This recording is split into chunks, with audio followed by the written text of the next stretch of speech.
Buenas tardes de nuevo desde Madrid. Aquí estamos para una nueva jornada de la segunda edición de En Claro, los encuentros con los especialistas del lenguaje claro que organizamos y Letras y Cale Muy Clara y que dirige Isabel Espuelas. Esta segunda edición, el conjunto de estos encuentros, no sería posible sin la participación de Correos, el patrocinio de Endesa y la colaboración del Gobierno de La Rioja. Nuestro agradecimiento a estas tres instituciones, a estas tres grandes marcas, por apoyarnos. Vamos ya con el programa del día. Hola, buenas tardes. Buenas tardes a todos. Gracias por asistir a la segunda tarde, podríamos decir, a la segunda edición, a la segunda tarde de En Claro. Seguimos trabajando por el lenguaje claro para dar a conocer la corriente del lenguaje claro en España y por eso estamos hablando día a día con distintos especialistas que nos van a informar precisamente en qué consiste su labor con respecto al lenguaje claro, qué labor están haciendo, todo lo que podemos aprender de ellos. Bueno, hay unas pequeñas instrucciones que tenéis que saber. Hoy no hace falta interpretación, como ayer, no hace falta que utilicemos el botoncito de abajo del globo, pero sí que os voy a pedir a todos los que no estéis participando, los panelistas también que están invitados, por supuesto, por favor que apagáis vídeo y micro, por supuesto, lo podemos apagar nosotros, pero bueno, también lo recomendamos que lo apaguéis. Bueno, estamos encantados y orgullosísimos de que estéis aquí, que sigáis tan interesados en el lenguaje claro. Yo no tengo nada más que decir porque yo estoy deseando ya escuchar a Gustavo Puertas y para eso precisamente Isabel Espuelas, que aquí está, nos va a contar algo más sobre Gustavo. Muchas gracias, Isabel. Hola, buenas tardes. Estamos muy contentos de que estéis todos aquí, como ha dicho Antonio, y me va a tocar a mí presentar hoy a Gustavo Puerta, que además de amigo y de colaborador en algún otro proyecto conmigo en Trabalengua, que conocí gracias a Antonio precisamente, es un especialista en comunicación para la infancia. Es editor, crítico literario y en la actualidad dirige Ediciones Modernas El Embudo y la revista cultural La Leche. Gustavo es de Caracas, pero actualmente reside en España, en Madrid, y nos va a contar cómo él cree que todo se puede explicar, a los niños se les puede explicar cualquier tipo de concepto, aunque sea muy complicado, utilizando un lenguaje claro. Así que, Gustavo, todo tuyo. Bueno, muchísimas gracias. La verdad que para mí es francamente un honor estar en las jornadas en Claro. Es una jornada que desde que le escuché por primera vez a Antonio decir que la iba a organizar, me parecieron fantásticas. Después cuando vi que Isabel también estaba metido allí, más aún, y participé como oyente en la primera sesión, en el primer encuentro, y ahora la calidad de conferenciante en esta. Para mí, no solamente el hecho que me hayan invitado a mí, sino especialmente el hecho de que se le dé un espacio a la literatura infantil y sobre todo a la comunicación con la infancia, me parece especialmente de agradecer. Bueno, sin mucho más preámbulos, quiero empezar con una presentación que va a constar en 3 partes y que estoy tratando de compartir. Creo que ya la estarán viendo ustedes en vuestras pantallas. Tan claro como la leche, comunicación para la infancia y lenguaje claro. Bueno, este es el título que le he dado. Y en esta charla me voy a centrar en 3 puntos, como les decía, y el primero de ellos consiste en hablarle claro a los niños. Entre el año 2016, entre verano del 2016 y el 2020, yo fui el editor de una revista de periodismo cultural para niños que se llamaba La Leche. Publicamos 16 ejemplares, 16 títulos, y en cada uno de ellos abordábamos una serie de secciones y distintos monográficos. Así, por ejemplo, hicimos un monográfico sobre refugiados, otro sobre surf y chavismo, otro sobre inteligencia vegetal y Corea del Norte, homosexualidad, ortografía, Antiguo Egipto, los sueños, fantasmas y fake news, nacionalismo y carrera espacial, historia de la alimentación y Afganistán, niños que crean cosas, pájaros y cuidados paliativos, muros e incendios y hacer periodismo. Como ustedes pueden ver, son temas muy variados entre sí. Algunos tienen que ver con noticias y acontecimientos de actualidad y otros, en cambio, son temas que pueden resultar especialmente atractivos para los niños, como el Antiguo Egipto. Otros, en cambio, pueden martirizar a los niños, como sería la ortografía, y otros, en cambio, parecen ser muy alejados de los intereses de los chavales, como puede ser Afganistán. Y el tipo de preguntas, el tipo de temas que nosotros abordamos en un artículo podía ser, por ejemplo, cómo las serpientes para comer un huevo, cómo hacen para comer un huevo si no tienen mano. Este artículo escrito por Berta Páramo habla sobre las oófagas, que son efectivamente esas serpientes que se alimentan de huevos.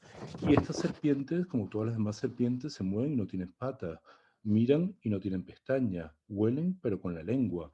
eh, y nos preguntamos cómo hacen para comer. Y aquí vemos un artículo característico de la revista donde hay mucho peso de la ilustración, tiene un importante papel dentro de la comunicación y al mismo tiempo unos textos sencillos, claros, certeros. Otro tipo de artículo es parte de una pregunta infantil, si es posible o no viajar en el tiempo, y para ello se la pedimos que nos la responda un científico, Javier Fernández Panadero, que junto a la ilustradora Isabel Ocaña hacen una aproximación a qué nos dice hoy la física acerca de la posibilidad o no de viajar en el tiempo. Y lo más interesante que dice Panadero, bueno, no sé si lo más interesante, pero nosotros siempre estamos viajando en el tiempo. No sé si lo han pensado. Bueno, junto a ese tipo de artículos hay otros artículos que también en este caso surge de una pregunta infantil o de un comentario de un niño que es por qué la homosexualidad se ha convertido pues un tema político. Y investigando a ver quién podía respondernos esto, vimos con Ivonne Subiaur, que es un ensayista, y hace un artículo verdaderamente interesante en el cual ve el recorrido a nivel histórico de la idea de homosexualidad cuando era socialmente aceptada, después cuando pasó a ser pecado, después es cuando se convirtió en un delito perseguido por el Estado para finalmente entrar en el ámbito de la medicina en el siglo XIX. Entonces, si ustedes se fijan, es un artículo que nos permite tener una visión distinta y con cierta profundidad que puede repercutir directamente en nuestra forma de pensar o de opinar. Este artículo ha sido ilustrado por Leticia ¿qué? Leticia Esteban. Bueno, viendo más o menos el trabajo que yo hago, de pronto me pregunto seriamente qué hago yo en unas jornadas de lenguaje en claro. Efectivamente, trabajo en divulgación, trabajo tratando de explicar cosas, pero yo no sé si exactamente lo que yo hago entra o no dentro de lo que se concibe como lenguaje claro. Los demás participantes de estas jornadas y las jornadas anteriores son médicos, abogados, son también especialistas que en su día a día trabajan con el lenguaje claro y el caso, por ejemplo, hay hasta una policía, pero ¿qué hace la revista La Leche? ¿Qué hago yo particularmente en estas jornadas? Y lo primero que me pregunto es, bueno, ¿qué entendemos por lenguaje claro? Y una de las definiciones canónicas acerca del lenguaje claro es que la comunicación clara busca transmitir información relevante de un modo eficaz. Esa definición, me pregunto yo, si efectivamente tiene que ver o no con el trabajo que yo hago y en qué nos diferenciamos y en qué coincido con la práctica del lenguaje claro. Si ustedes ven un poco los otros participantes y lo que se habla normalmente cuando se habla de lenguaje claro, se habla de contratos, facturas, instrucciones, solicitudes, catálogos, formularios, prospectos, etcétera, etcétera. Es un tipo de documentos o un tipo de textos que, por un lado, la persona que acude a ellos, acude porque tiene un interés muy concreto y tiene un interés muy práctico, y al mismo tiempo busca en esos textos que le orienten para realizar una determinada actividad, hacer una acción. En ese sentido, el trabajo que nosotros hacemos en La Leche, o que hacíamos en La Leche, poco tiene que ver con esa aplicación o con ese ámbito en el cual se desarrolló el lenguaje en claro. Y quiero contrastar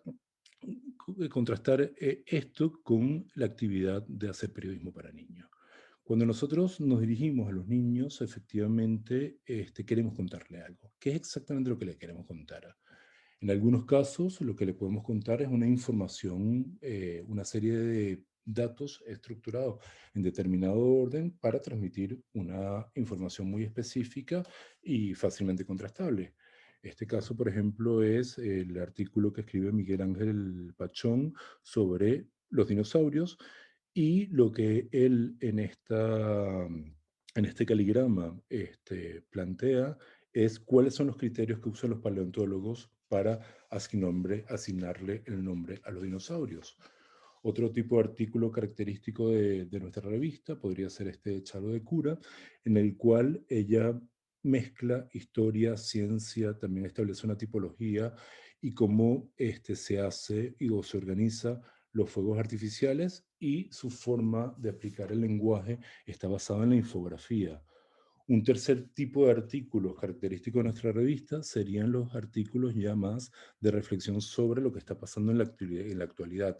Este es el caso, por ejemplo, del artículo escrito por el periodista Nick Lane e ilustrado por Isabel Ocaña, en el cual tratamos de explicarle a los chavales de un modo accesible y cercano qué es el Brexit, por qué ocurre y en ese momento qué suponíamos que iba a pasar.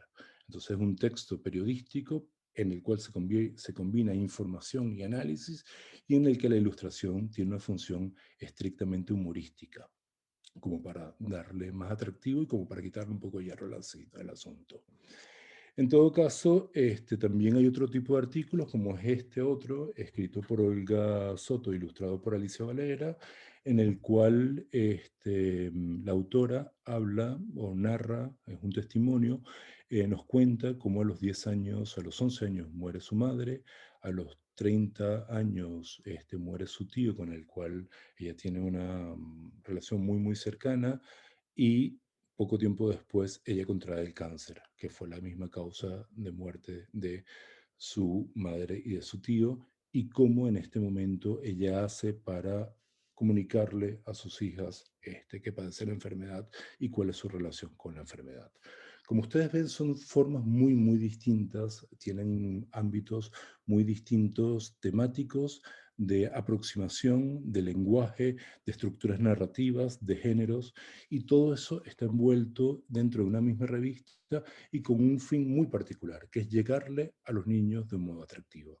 En este sentido, haciendo un análisis del trabajo que hemos hecho, si normalmente podríamos decir que la función de las personas que se dedican al lenguaje claro es aclarar, yo creo que la función a la cual nos dedicamos, quienes buscamos hacer periodismo para niños o quienes nos buscamos comunicarnos con los niños de acuerdo a unas prácticas de lenguaje claro, es esclarecer.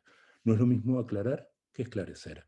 Creo que es una reflexión que me gustaría ir desarrollando a lo largo de esta charla, pero efectivamente hay puntos de encuentro y hay puntos de separación entre lo que es la práctica habitual del lenguaje claro y el trabajo que yo hago.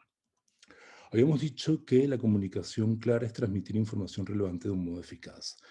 Y uno de los aspectos donde difieren el lenguaje claro y el trabajo que yo hago es justamente en qué entendemos por relevante. Para nosotros, y para mí en particular, uno de nuestros objetivos y de lo que realmente queremos hacer mientras que estamos desarrollando este proyecto es hacer relevante lo irrelevante, es decir, dotar de sentido a las cosas. Hacerle relevante, volver las cosas relevantes para un niño, significa fijarnos en cosas que normalmente los niños no se fijan, por un lado, y por otro lado también detenernos a atender ese objeto. Si ustedes lo piensan un poco, cuando hablamos de relevancia e infancia, normalmente hay como dos grandes ámbitos en los cuales se considera que algo es relevante para el niño. Primero, si lo educa. En ese sentido, hay como una suerte de monopolio de la comunicación infantil dada por los discursos pedagógicos y más recientemente por el activismo. Y en segundo lugar, la relevancia, si algo se considera que es relevante, es importante para un niño, si lo entretiene. Y ese es un discurso que está muy monopolizado por las prácticas de la cultura de masas y del consumo tanto literario como de medios de comunicación, redes sociales, etcétera, etcétera, etcétera. Nosotros en ese sentido no hemos querido ni entrar en una narración de corte pedagógico escolar, ni tampoco entretener. Nosotros lo que hemos querido es comunicar e informar.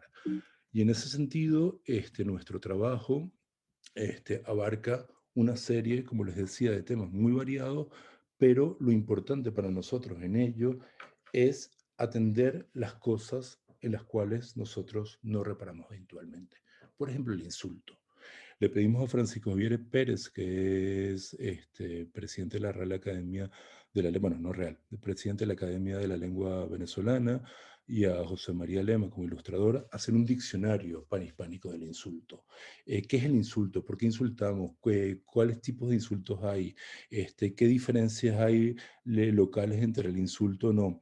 Si ustedes se fijan, es algo políticamente incorrecto, quizás, algo atractivo, pero que al mismo tiempo nos hace reflexionar sobre cómo hablamos, por qué hablamos y cuáles son las funciones del lenguaje.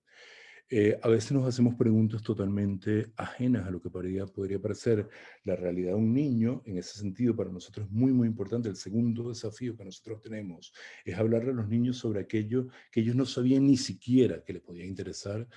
Y en este caso nos preguntamos por qué los norcoreanos siguen a sus líderes o siguen a su líder.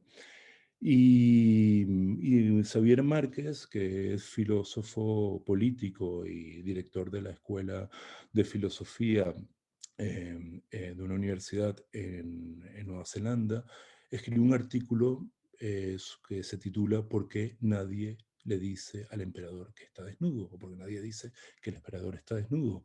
En el cual lo que hace Xavier es aplicar o explicar o aproximar al niño a las teorías de Max Weber y los líderes carismáticos.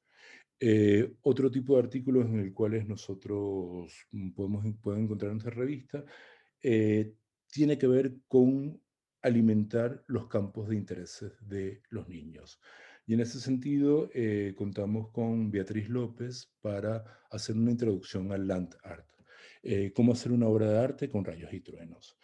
Y Beatriz comienza su artículo diciendo algo así como, ¿te imaginas pintar con un rayo? ¿Te imaginas vaciar una montaña? ¿Te imaginas envolver una montaña de la costa australiana?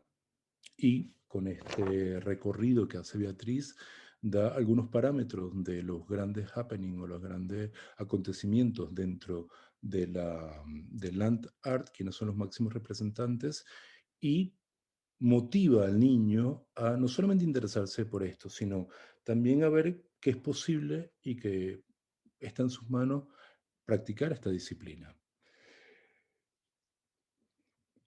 Y el último ámbito, el último desafío que nosotros nos planteamos a la hora de suscitar relevancia, generar interés, tiene que ver con reflexionar sobre uno mismo, pensar sobre muchas cosas que por una razón u otra en el día a día no pensamos, y en este caso en particular lo que es la muerte. Así que invitamos a Miguel Ángel Sebastián, que es un abogado, que le diera unos parámetros a los chavales acerca de cómo redactar su primer testamento. Es un artículo que donde aquí sí claramente están muy en práctica los parámetros del lenguaje claro, ilustrado por Alba Flores, que le da un contenido más bien humorístico y que contraste un poco con el patetismo del tema, y que no solamente nos hace pensar acerca de algo tan concreto como puede ser un testamento, sino qué pasará el día que morimos, qué nos gustaría que pasara con nuestros objetos, en qué consiste un testamento, por qué está ordenado jurídicamente eso, etc. Bueno, como ustedes pueden ver, nosotros partimos de la idea de que todo se puede contar a un niño y siempre se puede hacer de un modo interesante. Es decir, si la relevancia del lenguaje en claro tiene que ver con los intereses que previamente llevan a un usuario a solicitar determinada información para desarrollar determinada acción, en el caso nuestro, la relevancia tiene que ver con unos temas que nosotros hemos escogido por una serie de razones, pero que tenemos que hacer muy atractivos a los niños para que ellos doten de significado y para que esto cobre un sentido para ellos. El otro ámbito que está dentro de la definición del lenguaje claro tiene que ver con la eficacia. La comunicación clara es transmitir información relevante de un modo eficaz. Si la eficacia en el lenguaje claro tiene que ver justamente con que la gente lo entienda, con ese derecho del cual tanto se habla de derecho a entender, con que sea simple, certero, con que consigas lo que quieres y logras solventar el problema o la transacción que debes hacer, la eficacia en nuestro caso es distinta, tiene que ver mucho más con la comprensión, con lo que les decía previamente, que era el esclarecer. El desafío de la eficacia significa para nosotros, en primer lugar, hacer al lector partícipe del tema en el cual estamos hablando. Y eso lo podemos ver, por ejemplo, en el siguiente ejemplo. Hay un artículo en el cual Álvaro Lohmann tiene una profesión muy interesante que es diseñador de juegos de roles. Entonces, ¿qué hace un diseñador de un juego de rol? Pues bien, Álvaro, la ilustradora, Leonor Miga, toma un ejemplo planteado por Álvaro que comienza así: abres la puerta y entonces un brillo cegador te obliga a cerrar los ojos. Siguiente viñeta. Pasan unos segundos. Cuando te acostumbras a la luz, ves la habitación de la mazmorra. Encuentras un tesoro, encuentras tal, y de pronto aparece un ogro. ¿Qué haces en ese momento? Sería la situación típica que tiene que decidir un diseñador de juegos de roles, y aquí colocas al niño en la situación en la cual abres a partir de este ejemplo el trabajo de organización y de crear nuevas situaciones que hace habitualmente Álvaro Lohmann. Otro ejemplo, otro de los elementos para nosotros importantes al hablar de eficacia tiene que ser aportar la información adecuada. El tercero, conectar con las experiencias del lector. Conectar con las experiencias del lector a veces puede ser muy fácil, a veces puede ser muy difícil. Por ejemplo, si nosotros vamos a hablar acerca del proceso de paz de Colombia, muchos adultos dirán por qué puede interesarle esto a un niño español. ¿Tiene sentido transmitir esta noticia a un lector infantil en España, un niño de 8, 9, 10 años? ¿Cómo hacerlo? Y para eso, Juliana Sarcedo, que es una de las personas que estaba en la revista, escribió el siguiente texto. Los niños colombianos no han sabido nunca lo que significa vivir en paz. El conflicto armado que vive el país desde los años 60 no solo afecta a los guerrilleros y al ejército. Millones de niños han sufrido sus consecuencias. Han perdido su vida o la de sus seres queridos. Han tenido que abandonar sus casas y escuelas. Han sido víctimas de reclutamiento forzado, violaciones, torturas, secuestros y mutilaciones por las minas antipersonales. ¿Cómo conseguir la paz sin renunciar a la justicia? ¿Cómo satisfacer tanto a quienes desean deponer las armas y vivir democráticamente como quienes exigen que los crímenes cometidos por ambos bandos sean juzgados sin tratos especiales? A estos problemas se enfrenta hoy Colombia. Son problemas similares a los que vivió España a la muerte de Franco y a los que seguramente tendrá que enfrentarse a la hora de firmar un acuerdo de paz definitivo con ETA. Son problemas que no tienen una fácil solución y que nos competen a todos los que deseamos la paz. Fíjense cómo partimos de una situación lejana, lo vinculamos con algo cercano y establecemos la relación que hay entre uno y otro. esta forma de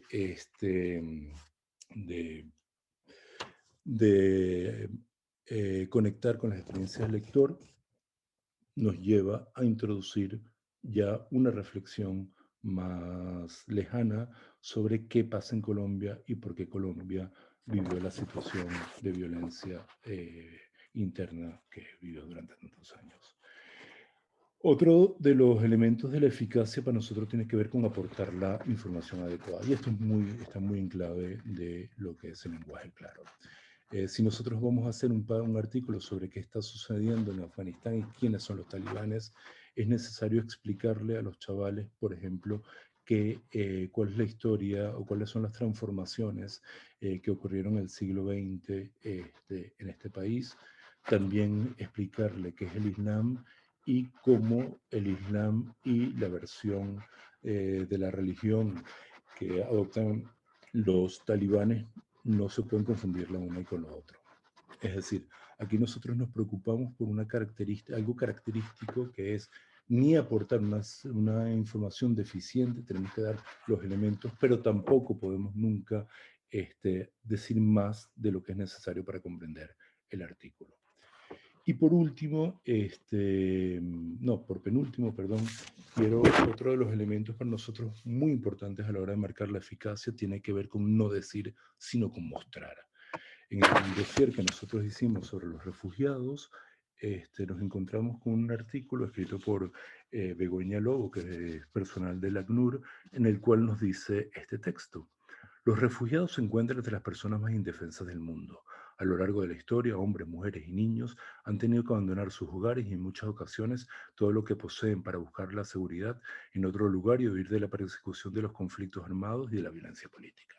Bueno, el texto es un texto denso, es un texto muy condensado, es un texto que no resulta del todo fácil leerlo, sobre todo si lo unimos a otros párrafos del artículo. Entonces tenemos que solventar eso y para ello recurrimos a la ilustración. Si nos fijamos en la página izquierda, vemos en la primera viñeta a una familia abrazada y allí está el texto que dice: los refugiados se encuentran entre las personas más indefensas del mundo. Pasamos a la siguiente viñeta y vemos: a lo largo de la historia, hombres, mujeres y niños han tenido que abandonar sus hogares y en muchas ocasiones todo lo que poseen. La viñeta de abajo central, para buscar seguridad en otro lugar. Viñeta de la izquierda inferior, y huir de la persecución de los conflictos armados, y la última viñeta, y de la violencia política. Es decir, aquí nosotros jugamos con la parte gráfica para que estos contenidos, para que estos conceptos se incorporen mejor y sean mucho más fáciles de visualizar. Y el último elemento para nosotros que marca la eficacia de un texto tiene que ver con dejar huella. Para esto les voy a dar un ejemplo que a mí me encanta especialmente, que es la traducción que hizo la egiptóloga María Escolano Póveda con ilustraciones de Claudia Leal de el primer párrafo de Platero y yo. Todos conocemos la historia de Juan Ramón Jiménez y bueno, creo que es un principio de libro muy conocido por los chavales, así que lo que hicimos fue traducir este texto al lenguaje jeroglífico, al mismo tiempo pusimos su fonología para que la gente pueda simular que lo lee, y después lo que hicimos fue traducir, decir exactamente cómo se tradujo el texto al jeroglífico, cuál es el significado literal del jeroglífico. Les doy el ejemplo de la primera línea. En español nosotros diríamos: Platero es pequeño, peludo y suave. El lenguaje jeroglífico, pueden ver las imágenes allí. Y en el lenguaje, en la transcripción fonética, Platero es pequeño, se diría Hethil Shiri Su, que significaría literalmente Platero, él es pequeño. Peludo se traduciría como Sheni Pu, que quiere decir literalmente él es uno que es peludo. Y suave se diría Nehem Sheyach, que quiere decir literalmente su pelaje es agradable. Bueno, aquí podemos ir viendo y de pronto en el texto de de Platero y yo en el original hablan de algodón, y el algodón no existía en ese momento en el antiguo Egipto, entonces hablan de lana vegetal, y así vamos viendo las dificultades. Y después hay un artículo o hay unas notas de la traductora, de Marina, en el cual explica las dificultades de traducir un texto de la actualidad a el lenguaje del antiguo Egipto y cómo ella lo resolvió.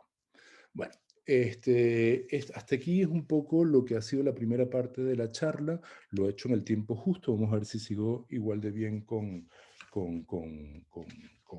el orden que he establecido. Y ahora les voy a hablar del segundo proyecto, que ya es un proyecto distinto, que es una editorial que hace 3 años monté con Marta Anzón, que es mi pareja, y con la ilustradora Elena Odriozola, que es Ediciones Modernas del Embudo. Y en ese sentido me vuelvo a preguntar, ¿qué hago yo acá?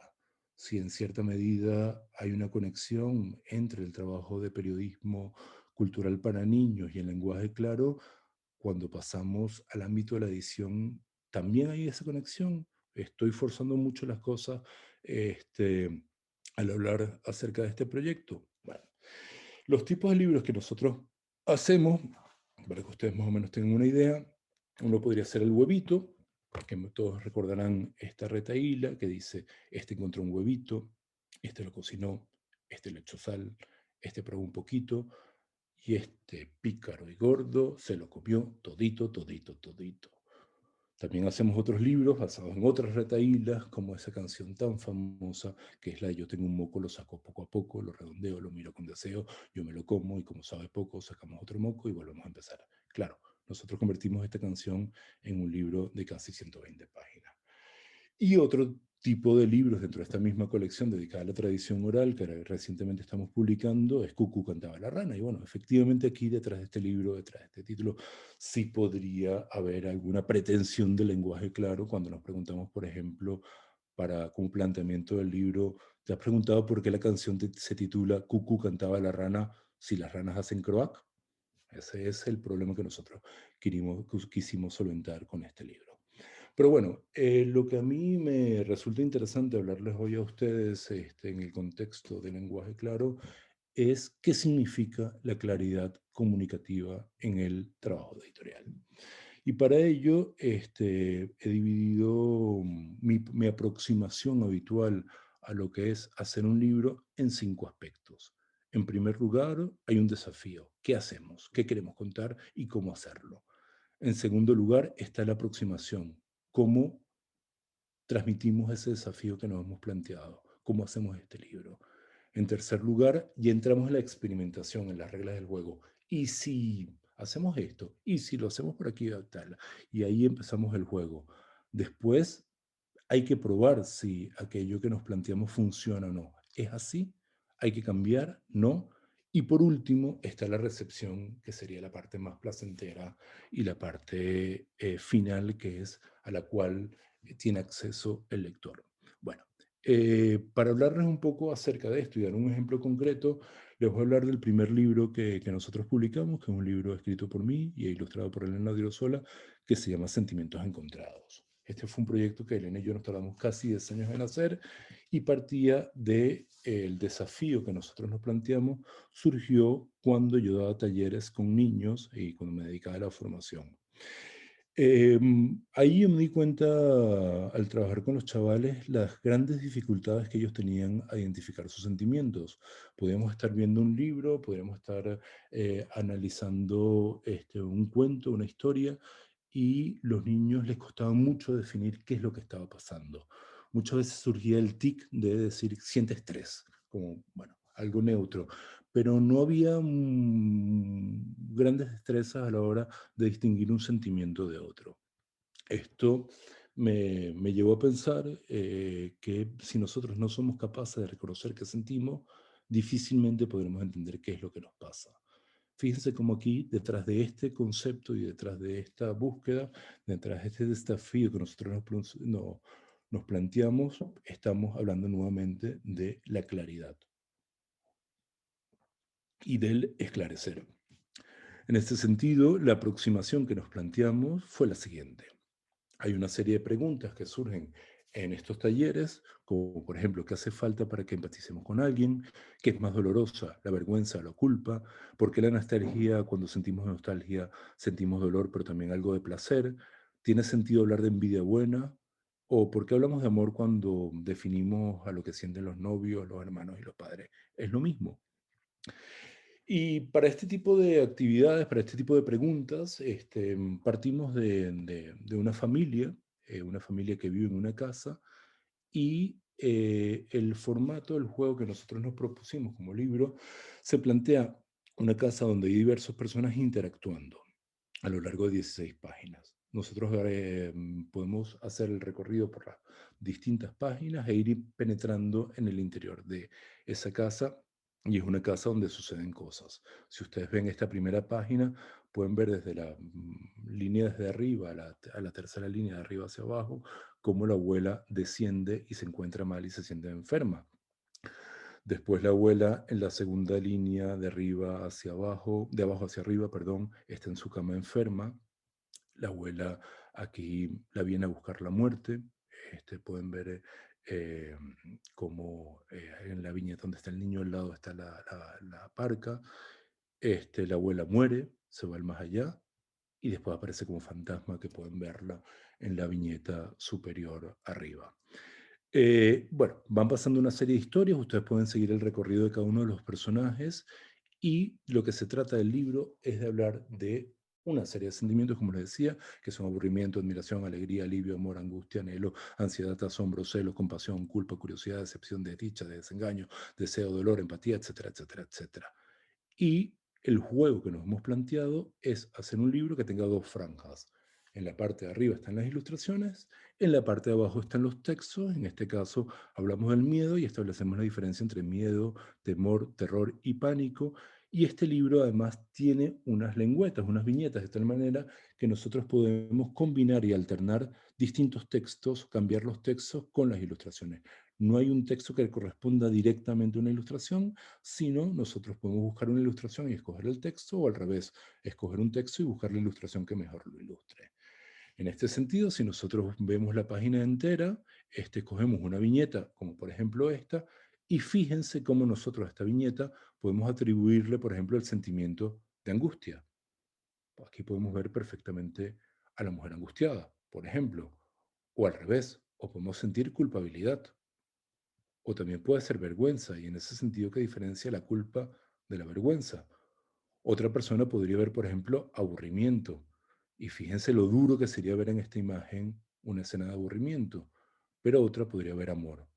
Y entonces la idea es que con estos textos o con estas atribuciones, el lector vaya al sentimiento correspondiente, lea y establezca la relación entre aquello que le identificó con un sentimiento y la reflexión sobre ese sentimiento, para ver si efectivamente cree que es así, o puede cambiar incluso de ilustración.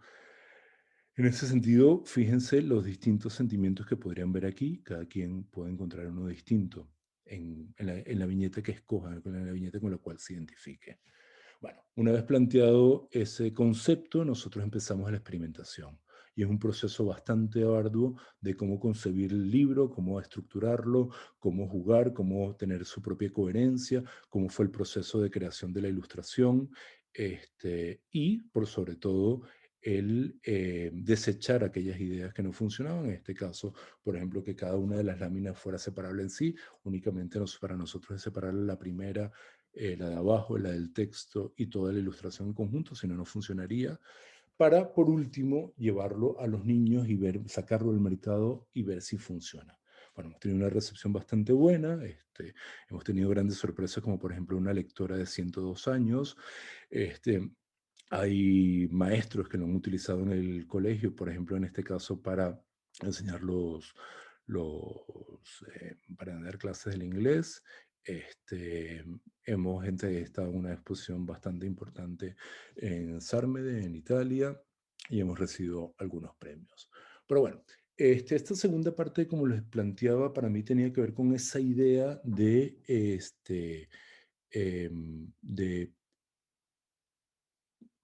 de cómo concebimos la claridad a la hora de presentar un proyecto editorial y a la hora de desarrollar un proyecto editorial. Y ahora, para cerrar, quiero hablarles de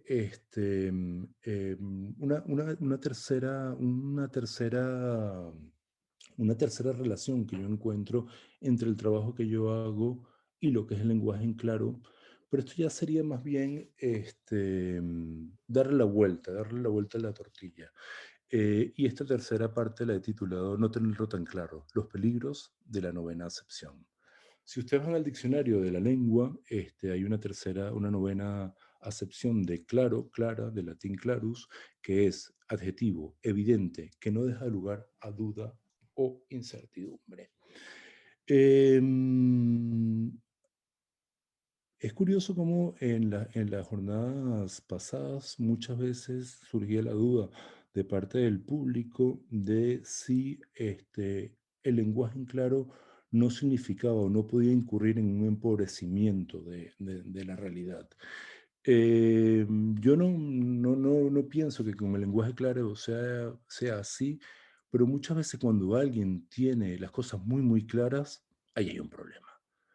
Y justamente una de las cosas que a mí me encanta de los niños, y aquí les voy a hablar de otro de los títulos que hemos publicado, que se llama Así soy yo, y son las frases dichas por una niña entre los 3 y los 4 años que se llama Pía, e ilustradas por su madre que se llama Juliana Salcedo. Eh, Pía, una de las frases que a mí más me tocó es, ¿te imaginas que un día seas tan bonita como esta piña? Es una frase preciosa y es una frase que transmite perfectamente esa capacidad que tienen los niños de descubrir y ver la belleza escondida en las cosas, esa capacidad que tienen de ver las cosas como nuevas. Y muchas veces la claridad, ese que todo esté a la luz, hace que nosotros perdamos ese misterio, esa oscuridad, esas sombras, esas esos elementos invisibles a nuestra mirada que tienen tanto valor y sentido. En ese sentido, nos hemos planteado, o una cosa que yo me planteo habitualmente es cómo recuperar el asombro por el mundo que nos rodea. Y el libro en el cual estoy trabajando en este momento con Elena Odriozola va en esa dirección. Se titula Lecciones de Cosas y partimos de una idea propuesta por el poeta Francis Pont, una reflexión que dice, puesto que quizás es verdad que las palabras más que revelarnos las cosas invisibles, perdón, puesto que quizás es verdad que las palabras más que revelarnos las cosas invisibles nos ocultan las invisibles. A veces me repugna la poesía, mi pasión profunda. Es en esos momentos cuando me siento muy cerca de otra cosa. Hemos ido a estos manuales de lecciones de cosas que fueron tan populares a finales del siglo XIX y principios del XX y nos hemos buscado en los objetos cotidianos, en estos objetos que casi todos ellos están en la casa, un motivo de reflexión, de pensar y de ver con una mirada clara, que quizás es lo que quiero llegar, a hablar acerca de la mirada clara, aquellos objetos que normalmente pasan desapercibidos. Un botón, el volante, la pelota, el frisbee, el dado, el ladrillo, la hucha, la cesta, el florero, el matamosca, la navaja, la cuchara de madera, el lápiz, el sello, las témperas, el embudo, los líquidos, la tabla de surf, el jabón, la pompa de jabón, el paraguas, el silbato, el colchón, el espejo, la lupa, el papel de regalo, el cubo de basura. Estos son los objetos que nosotros estamos viendo. Y cuando nosotros vemos una pelota, ¿qué hay en la pelota? ¿Qué está sucediendo allí? ¿Qué significa para nosotros ver una pelota por primera vez? ¿Cuántos tipos de pelotas hay? ¿Cuál es nuestra relación con esa pelota? ¿Cómo podemos clasificarlas? ¿Cómo podemos distinguirlas las unas de otras? ¿Por qué las pelotas varían? ¿Son los deportes lo que hacen las pelotas o más bien son las pelotas las que hacen los deportes? ¿Cuál es la relación entre las pelotas y el lenguaje? Les leo un breve texto. Los balones olímpicos y sus deportes. Aquí pueden ver las imágenes. Cada pelota tiene su deporte y cada deporte tiene sus propias palabras para definir golpes, efectos, movimientos y contramovimientos de la pelota. En el voleibol, por ejemplo, se habla de servicio, recepción, colocación, remate, bloqueo y defensa de campo. En el tenis de saque, de derecha, el revés, el globo, la volea, el cortado, la dejada y el remate. En el baloncesto de gancho, el tiro libre. el tiro en suspensión, el tiro en estático, la entrada en canasta, el tiro en parada, el mate y el lay-up. Qué bonito escuchar esta palabra. Y si uno no sabe a qué hacen referencia, adivinarlo o inventárselo. Otro tema, por ejemplo, al cual le dedicamos una reflexión es el frisbee, a ese objeto tontorrón que tiene el grandísimo poder de volar aun cuando nosotros no podamos volar. Y cuando hablamos de frisbee, ¿por qué no? También hablamos de platillos voladores. Aquí hay un juego que consiste en tener esa visión clara de las cosas, tener esa visión novedosa, tener esa visión que nos permite reflexionar acerca de la relación que hay entre los objetos y el lenguaje. Y este es el último punto que quería hablar hoy en la charla, en la cual me quería comentarles acerca de lo que nosotros encontramos que hay de claro y de la necesidad del lenguaje claro para comunicarse con la infancia. Muchas gracias. Bueno, Gustavo, estoy inversionado. La verdad es que me recuerdo la primera vez que charlé contigo y la primera vez que por curiosidad empecé a leer La leche y me quedé atrapado, porque haces algo que es muy difícil y muy valiente, que es explicarle a los niños lo más complicado. O sea, conocemos muchos libros divulgativos de qué es el sistema solar, qué es un agujero negro, que es realmente complicado, ¿no? Pero complicarle cuál es un conflicto israelí, por ejemplo, el conflicto, por qué los norcoreanos siguen a su líder, ¿no? Es muy difícil, ¿no? Y creo que has conseguido explicar algo realmente difícil. Bueno, tú has conseguido también que esos autores puedan explicarlo, ¿no? Y las nuevas iniciativas que estáis sacando, la verdad es que son apasionantes, porque yo creo que estábamos chateando poquito, porque yo creo que estábamos todos fascinados y los comentarios que aparecen en el chat dicen, pero esto es buenísimo, pero esto es increíble. Y creo que yo quería decirle, como decía Gabriela Penrod, que muchas gracias por dejarnos entrar en tus cocinas para poder ver esto, ¿no? Y gracias por ser tan puntual. Ya no me voy a enrollar más porque hay un montón de preguntas. Bueno, yo la verdad que creo que fui muy rápido, pero quería abarcar todo. Insisto, para mí, Antonio, antes de dar el paso a las preguntas, yo echo mucho de menos en estos foros el espacio de hablar sobre la infancia. Porque realmente si nosotros tenemos la capacidad de transmitir las cosas claras a los niños, le estamos dando esquemas para que ellos se comuniquen con claridad y para que los problemas que hoy tenemos como sociedad mañana no los tengamos. Bueno, pasemos a las preguntas. La primera es obvia. Y bueno, he intentado responder, pero bueno, ¿dónde se puede conseguir la leche? La leche, bueno, en la página web de la revista La Leche, www.revistalaleche.com, allí están los enlaces para comprar la revista, o si no lo pueden pedir en la librería, que la librería se pone en contacto con nosotros. Pero bueno, ahorita como hay una serie de promociones, si lo quieren comprar directamente a la página web. Perfecto. Porque no se sigue editando, ¿no? Tengo entendido. Terminamos en verano del año pasado. La verdad que es un proyecto apasionante, pero mantener un grupo de 4 personas cuando ninguno cobra un centavo y con todo el trabajo que esto requiere es complicado. Sí, sí, el cielo lo tenéis ganado, pero aparte de eso también hay que comer de algo, ¿no? Bueno, oye, bueno, hay una pregunta que es una curiosidad, pues si la quieres responder tú precisamente, dice, ¿qué significa la leche? Es una expresión española, nos preguntan. Sí, la leche es una expresión española que además tiene mucha polisemia. La leche es algo que está muy bien, pero también te puedes dar una leche que darse un golpe. Y sí, nosotros jugamos un poco, efectivamente, ahí hay un problema de trasladarlo a los latinoamericanos, pero esa sensación que nosotros tenemos cuando de pronto vemos un tema y coño, esto es la leche, era lo que queríamos transmitirle, que también lo sintiera el lector cuando le abrieran nuestras páginas. Genial, muchísimas gracias. Mira, nos pregunta Natalia Velasco Urquiza, me parece especialmente interesante la relación entre imagen y texto. ¿Puede hablarnos un poco de la función de la ilustración de los textos dirigidos a niños en lo que respecta al lenguaje claro? Sí, yo creo que, a mí ese es un tema que me apasiona, y es un tema que me apasiona, y además es un tema que nosotros ahora lo vemos con respecto a la infancia, pero durante principios del siglo XX también estuvo muy en boga la idea de crear un lenguaje universal solamente de la imagen. Y ahí está, por ejemplo, todo el trabajo de Isotype por ejemplo, que devino después en la señalética, por ejemplo. Em, el- la imagen se puede utilizar de varios modos. La imagen puede comunicar por sí misma. La imagen al mismo tiempo puede aclarar un texto. La imagen a su vez también puede hacer que el texto respire, que sea más fresco, que sea más fácil. La imagen también puede tener un apoyo para brindar interés, para generar un atractivo o para embellecer o para quitarle peso y algo que sea muy duro, hacerlo más atractivo.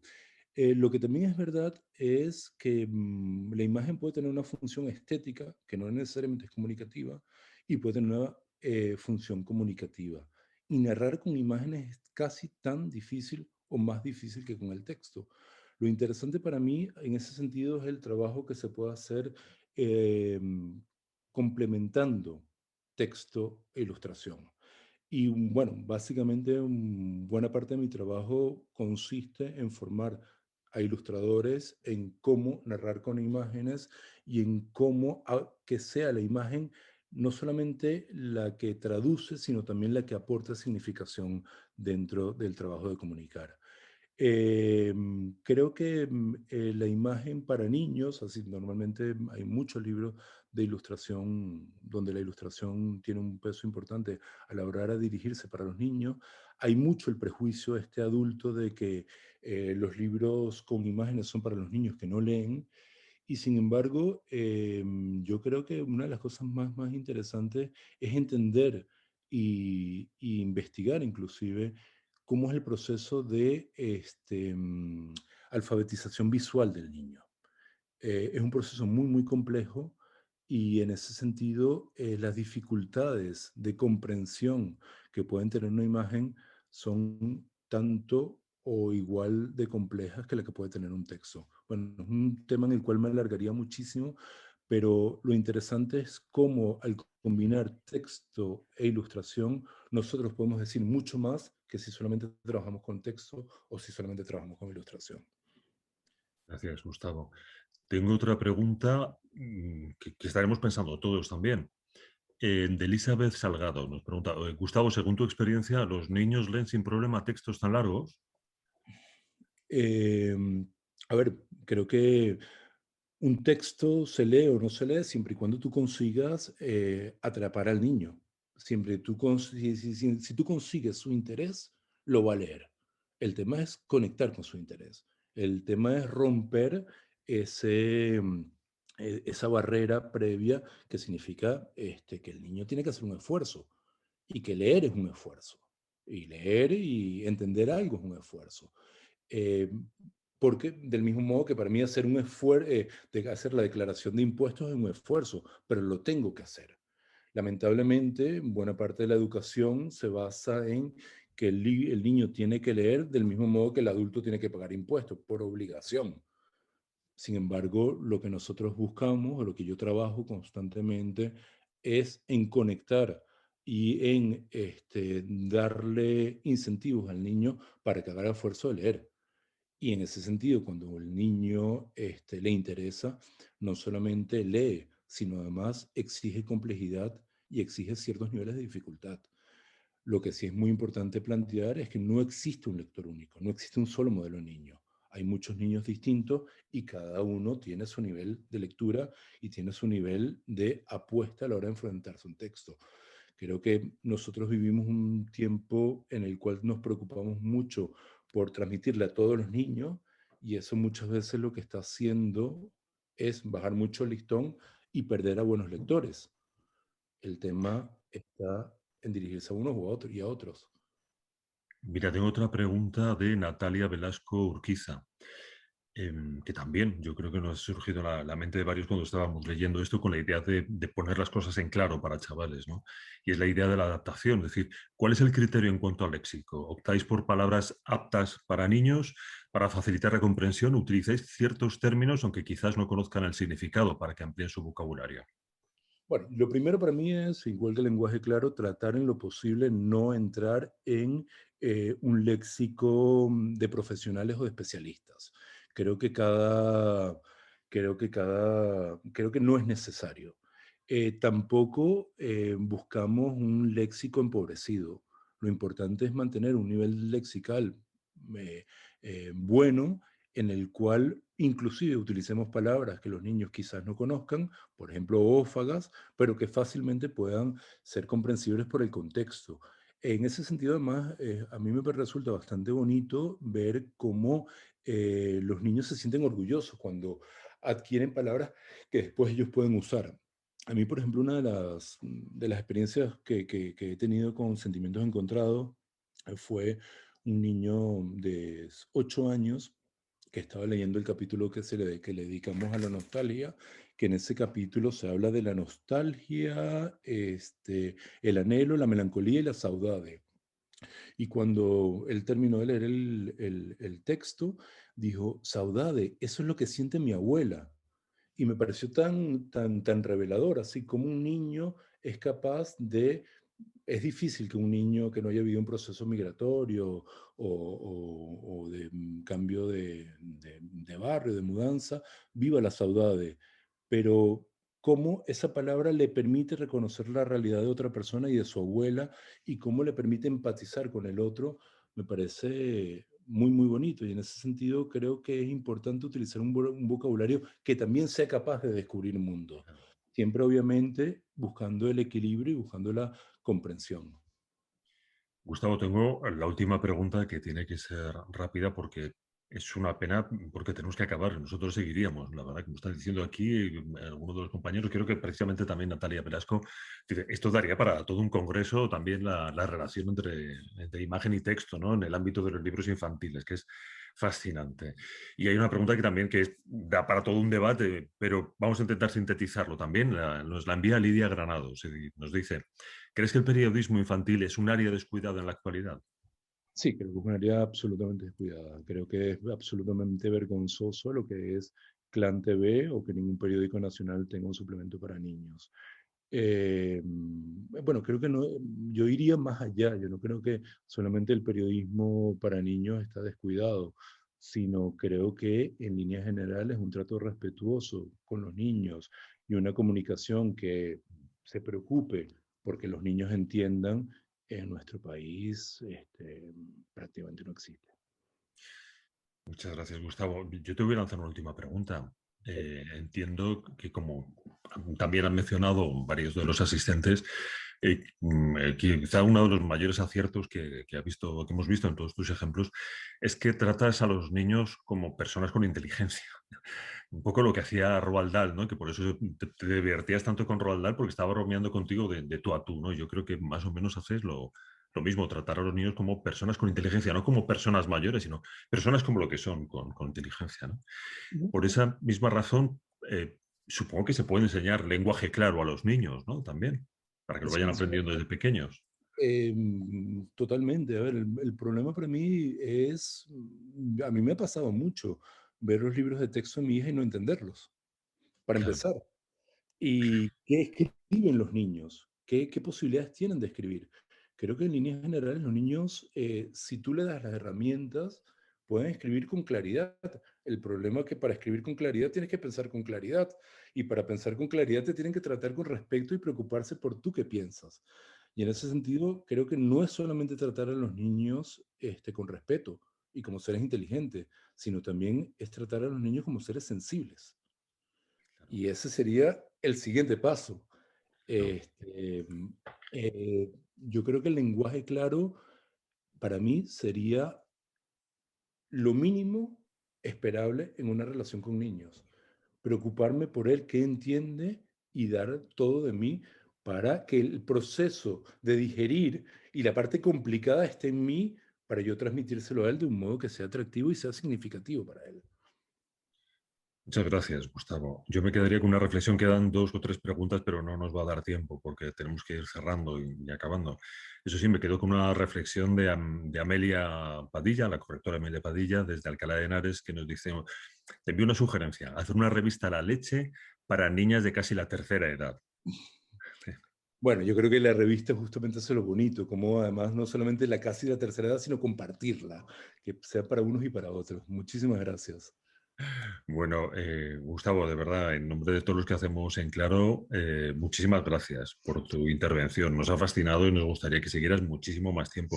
Yo creo que, bueno, que ha sido una oportunidad para ver que precisamente algunos me dijeron, pero ¿por qué vais a hablar de lenguaje claro para niños? Digo, vas a ver lo que hay aquí, ¿no? Que hay un mundo detrás y todo lo que nos tienes que contar, Gustavo, con tu experiencia. Muchísimas gracias. Muchísimas gracias a ustedes, la verdad que fue muy, muy agradable. Bueno, vamos a cerrar este segundo día de la segunda edición de En Claro.